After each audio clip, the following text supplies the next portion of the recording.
जय जवान।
হাতে দিয়ে হচ্ছে না।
মাননীয় জিএম স্যার মহাশয়, এজিএম স্যার মহাশয়, প্রধান শিক্ষক, সহপ্রধান শিক্ষক ও অন্যান্য শিক্ষক শিক্ষিকা, শিক্ষার্থী, শিক্ষাকর্মী এবং অন্যান্য সকল সভাসদ মহাশয়দের স্বাগত জানাই।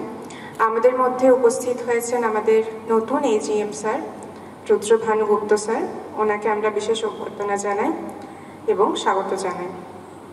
আজ 15ই আগস্ট স্বাধীনতা দিবস। অন্যান্য প্রতি বছর যেভাবে আমরা স্বাধীনতা দিবস ছোট্ট অনুষ্ঠানের মধ্যে দিয়ে পালন করে থাকি, এভাবেই আমরা আজকেও ভারতবর্ষের ৭৯তম স্বাধীনতা দিবস পালন করতে যাচ্ছি। আমাদের মধ্যে যিনি আছেন তিনি হলেন সবচেয়ে সিনিয়র মোস্ট সঞ্জয় স্যার মহাশয়। সঞ্জয় স্যার মহাশয়কে প্রথমেই অনুরোধ রাখবো কিছু বক্তব্য রাখার জন্য।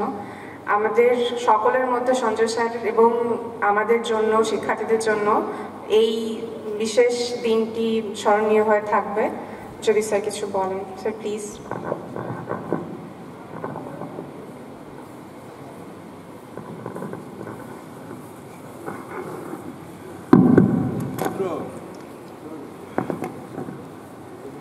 মাননীয় জিএম সাহেব, মাননীয় এজিএম সাহেব, মাননীয় প্রধান শিক্ষক মহাশয়, মাননীয় সহপ্রধান শিক্ষক মহাশয়, আমার সহকর্মীবৃন্দ, এখানে উপস্থিত সমস্ত গুণীজন এবং আমাদের প্রিয় ছাত্রছাত্রীরা, আজ আমাদের ৭৯তম স্বাধীনতা দিবস। প্রায় ২০০ বছরের পরাধীনতা পেরিয়ে যে ধাপগুলো আমরা অতিক্রম করে স্বাধীনতা পেয়েছি তার প্রারম্ভিক সূচনা ধরে যেতে পারে সেই ১৮৫৭ সালের সিপাহী বিদ্রোহ, ধাপে ধাপে জাতীয় কংগ্রেস গঠন, অসহযোগ আন্দোলন, সশস্ত্র বিপ্লব এবং অসংখ্য মানুষের আত্মবলিদান, ত্যাগ।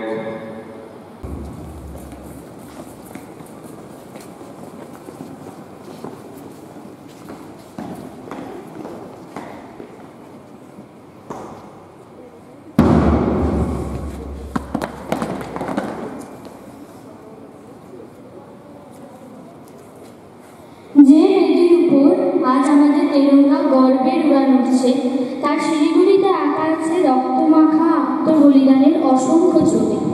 গারদের ওপারে কান পাতলে আজও শোনা যায় লক্ষ শহীদের বুকের রক্তে লেখা স্বরলিপি। অস্তাচলে তরুণ অরুণরা লিখে গেছে নতুন সূর্যোদয়ের ইতিহাস।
ছাত্রছাত্রীরা, সঞ্জয়দা বলেছেন আজকের দিনের তাৎপর্য সম্পর্কে। আজকের স্বাধীনতা দিবস আমরা অনেক সময় নিজেরা নিজেদের পরাধীন করে রাখি। প্রথমে নিজেদের কাছেই নিজেদেরকে স্বাধীন এবং মুক্ত করতে হবে। বিভিন্ন রকমভাবে বেরিয়ে পড়ানো হচ্ছে, তোমরা যত বড় হবে তত আরো বেশি করে জানবে। আজকে আমরা একটু দেরিতে যাচ্ছি, বিশেষ তাৎপর্য নিয়ে আমাদের জিএম সাহেব বলবেন। তোমাদের সবাইকে যথাযোগ্য সম্ভাষণ এবং শুভেচ্ছা জানাচ্ছি। আমাদের স্বাধীনতা দিবস, এই বছরে আমরা ৭৯তম স্বাধীনতা দিবস পালন করছি। এখানে সকালে আসতে আমার একটু দেরি হয়ে গেছে, প্ল্যান্টের ভিতরে তো প্রোগ্রাম থাকে, সেখানে একটু সময় বেশি লেগেছে। ছাত্রছাত্রীরা, মাস্টারমশাইরা সবাই অনেকক্ষণ ধরে ওয়েট করেছেন, সেজন্যই দুঃখিত। আর যেরকম গরম এবং রোদ, তাতে করে এরকম জায়গায় ওয়েট করা সত্যি কষ্টকর। আজকের দিনটির যে তাৎপর্য, প্রায় 200 বছর আমরা পরাধীন ছিলাম। 1757 সাল ধরলে প্রায় 200 বছর। এই পরাধীনতার পরে আমরা স্বাধীনতা লাভ করি। আমাদের দেশের প্রচুর মানুষের প্রচুর আত্মত্যাগ, প্রচুর বলিদান তার মধ্যে দিয়ে। তারপর থেকে আমাদের দেশের বিভিন্ন যে উন্নয়নমূলক কাজকর্ম, প্রথম পঞ্চবার্ষিকী পরিকল্পনা, বিভিন্ন প্রতিষ্ঠান তৈরি, শিক্ষা প্রতিষ্ঠান তৈরি, বিজ্ঞান প্রযুক্তির উন্নতির জন্য, গবেষণার জন্য উৎসাহ দান, বিভিন্ন মন্ত্রকের গঠন, সেই হাত ধরে উন্নয়ন এখনো চলছে। এই ধারাকে আমাদের অব্যাহত রাখতে হবে। আমাদের মনে রাখতে হবে যে স্বাধীনতা আমরা অর্জন করেছি, এটাকে রক্ষা করাও কিন্তু আমাদের দায়িত্ব। এই স্কুলে বাচ্চারা যখন থাকে, ছেলেমেয়ে যারা এখানে আছেন, সেই সমস্ত বাচ্চাদের মন থাকে একদম নরম, মাটির মতো। তাদেরকে গড়ে তোলা যায় বিভিন্নভাবে।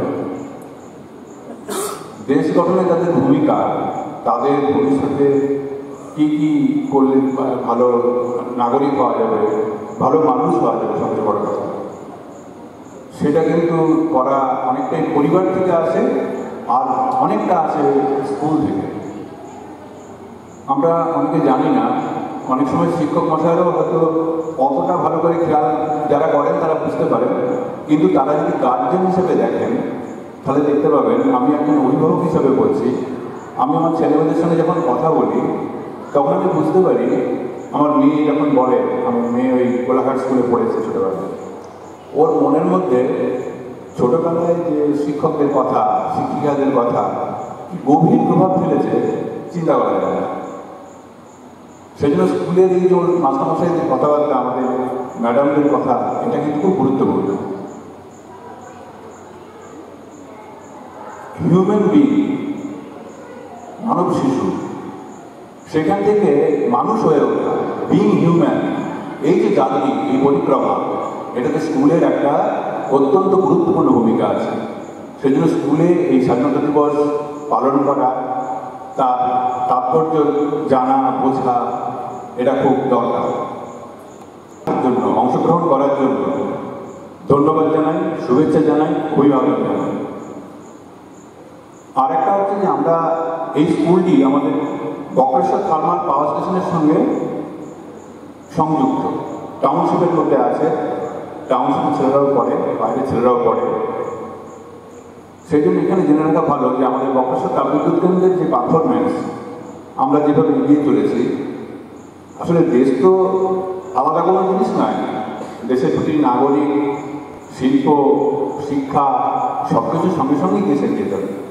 বক্রেশ্বর তাপবিদ্যুৎ কেন্দ্রও কিন্তু তার সঙ্গে তাল মিলিয়ে এগিয়ে চলছে, তার পারফরমেন্স যথেষ্ট ভালো।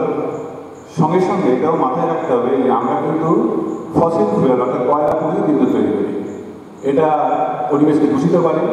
সেই জন্য যথাযথ আধুনিক ব্যবস্থা আমরা নিয়েছি। সঙ্গে সঙ্গে আমরা আরও একটা জায়গায় যাচ্ছি, সেটা হচ্ছে বিকল্প বিদ্যুৎ, বিকল্প শক্তি থেকে, রিনিউয়েবল সোর্স থেকে। আমরা সৌরশক্তি কাজে লাগিয়ে ইতিমধ্যেই প্রায় 10 মেগাওয়াট বিদ্যুৎ কেন্দ্র, সোলার প্ল্যান্ট তৈরি করেছি, ফ্লোটিং সোলার। সামনের দিনে ড্যামের উপরে আরও ফ্লোটিং সোলার হবে। এই পরিবেশ বান্ধব বিদ্যুৎ উৎপাদনও আমরা এগিয়ে যাব। এটা আমাদের স্কুলের ছেলেরা যদি কোনোদিন দেখতে যায় প্ল্যান্টের ভেতরে, আমি মাস্টারমশাইকে বলবো, প্রধান শিক্ষককে বলবো একবার দেখিয়ে আনার জন্য। এটা হচ্ছে ভবিষ্যতের বিদ্যুৎ, ভবিষ্যতের শক্তির উৎস। সবাই ভালো থাকবেন, আজকের দিনটি বিশেষভাবে পালন করবেন। আর মনে রাখবেন যে প্রত্যেক বছর এই দিনটিকে আমরা পালন করবো শুধু না, এই দিনে যে অঙ্গীকারগুলো করবো যে প্রতিশ্রুতিবদ্ধ হব সেটা আমরা সারা বছর ধরে পালন করব। সবাইকে ধন্যবাদ, নমস্কার। সেই আয়োজনে সবথেকে বড় ভাগিদার যে সমস্ত ছাত্রছাত্রীরা এখানে প্যারেড করলো এবং সাংস্কৃতিক অনুষ্ঠানে অংশগ্রহণ করলো, তাদেরকেই আমি সবার আগে ধন্যবাদ জানাই। কারণ এত বড় পরীক্ষা শেষ করার পরে মাত্র একদিনের প্রস্তুতিতে আজকে তারা অনুষ্ঠান করছে। পরীক্ষার মাঝেও তারা উদ্যোগ নিয়ে শেষ দিকেতে 2-1 দিন রিহার্সাল দিয়েছিল, কিন্তু মূলত যা করেছে কালকে। কাজে তাদের আন্তরিকতা এবং প্রচেষ্টা না থাকলে এত সুন্দর অনুষ্ঠান আমরা করতে পারতাম না। এবং যাদের উপস্থিতিতে অনুষ্ঠান পরিবেশন করা হলো, প্রকল্পের জেনারেল ম্যানেজার স্যার, অন্যান্য আধিকারিকগণ, উপস্থিত অভিভাবকগণ এবং অন্যান্য অতিথিবৃন্দ এবং ছাত্রছাত্রীরা, সবাইকে আমি যথাযোগ্য সম্মান জানাই। জিএম সাহেব যে কথাগুলো বললেন সেগুলো আমরা মনে রাখবো। আমরা ওনার কথাগুলো অনুসরণ করার চেষ্টা করব এবং স্বাধীনতা দিবসের অনুষ্ঠানে আমরা হেড স্যার যে বললেন যে নিজেদের স্বাধীনতা, মনের স্বাধীনতা, সেটাকেও আমরা নিজেদের কাজের মধ্যে প্রকাশ করার চেষ্টা করব, এই অঙ্গীকার করি। অনুষ্ঠানের শেষে সবাইকে একবার ধন্যবাদ জানিয়ে আমি অনুষ্ঠানের সমাপ্তি ঘোষণা করছি।